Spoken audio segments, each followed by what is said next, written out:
Hi friends, welcome to my channel. இன்றைக்கி நம்ம dark fantasy biscuit வீட்டில் எப்படி ஈஸியாக செய்கிறதுன்னு பார்க்கலாம் ஃப்ரெண்ட்ஸ்.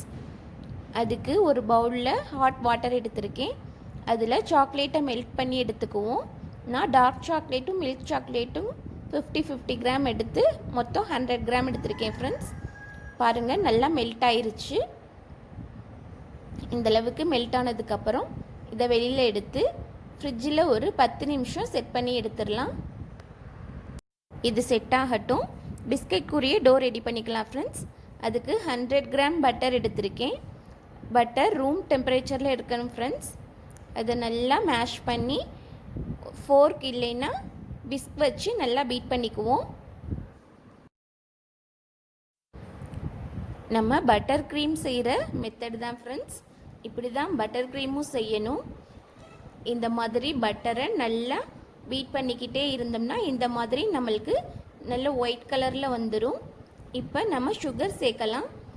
நான் 100 கிராம் பட்டருக்கு 1 கப் அளவு சுகர் எடுத்திருக்கேன். 1 கப்புங்கிறது 240 ml ஃப்ரெண்ட்ஸ். இப்போ அதை கொஞ்சம் கொஞ்சமாக சேர்த்து நல்லா பீட் பண்ணிக்குவோம்.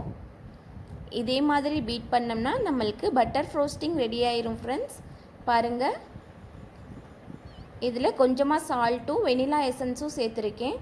அதையும் சேர்த்து கைவிடாமல் ஒரு 10 மினிட்ஸ் பீட் பண்ணோம்னா நம்மளுக்கு பட்டர் ஃப்ரோஸ்டிங்குள்ளே க்ரீம் ரெடி ஆயிரும். பாருங்கள் எவ்வளோ ஸ்டிஃபாக இருக்குன்னு.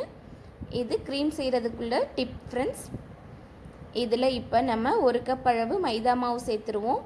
கொஞ்சம் கொஞ்சமாக சேர்த்துக்குவோம் ஃப்ரெண்ட்ஸ். 2 டேபிள் ஸ்பூன் அளவு கொக்கோ பவுடர் சேர்த்துக்குவோம்.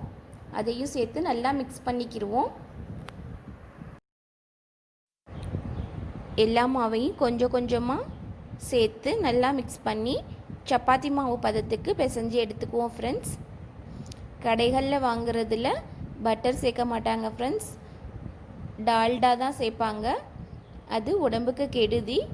இந்த மாதிரி நம்ம வீட்டிலே ஹெல்த்தியாக செஞ்சு கொடுக்குறது பிள்ளைங்க விரும்பியும் சாப்பிடுவாங்க, ஹெல்த்தியாகவும் இருக்கும் ஃப்ரெண்ட்ஸ். டோ கொஞ்சம் டைட்டாக இருந்துச்சுன்னா கொஞ்சமாக பால் சேர்த்து இந்த பதத்துக்கு பிசைஞ்சு வச்சுக்கணும். இப்போ சாக்லேட் நல்லா செட் ஆயிருச்சு. இதை குட்டி குட்டி பாலாக உருட்டி வச்சுக்குவோம்.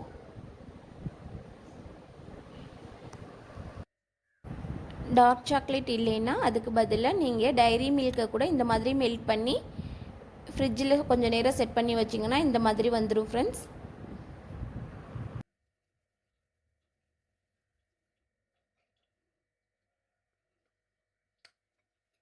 சாக்லேட்டை உருட்டி வச்சதுக்கப்புறம் பிஸ்கெட்குரிய டோவில் சாக்லேட்டை இந்த மாதிரி ஃபில் பண்ணி நல்லா க்ளோஸ் பண்ணி நான் செய்கிற மாதிரி செஞ்சுக்கங்க ஃப்ரெண்ட்ஸ். கிராக் இல்லாமல் இருக்கணும், இல்லைன்னா பிஸ்கட் வெந்து வரையில் வெடித்தது மாதிரி வந்துடும். பிஸ்கட் செஞ்சுக்கிட்டு இருக்கையிலே ஒரு 5 மினிட்ஸ் முன்னாடி கடாயை ஹீட் பண்ணி வச்சுக்கோங்க ஃப்ரெண்ட்ஸ். பிஸ்கட் இந்த மாதிரி செஞ்சு ஒரு பிளேட்டில் ஆயில் க்ரீஸ் பண்ணி அதில் எடுத்து வச்சுருவோம். இது ஒரு 20லேருந்து 25 மினிட்ஸ் வரையும் பேக் ஆகணும் ஃப்ரெண்ட்ஸ். பாருங்கள், நல்லா பேக் ஆயிருச்சு. 25 மினிட்ஸ் ஆயிருச்சு எனக்கு. உள்ளே பாருங்கள், சாக்லேட்லாம் நல்லா மெல்ட் ஆகி டார்க் ஃபேண்டாசியில் எப்படி இருக்குமோ அதே மாதிரி இருக்குது ஃப்ரெண்ட்ஸ். சாப்பிடவும் ரொம்ப சூப்பராக இருந்துச்சு.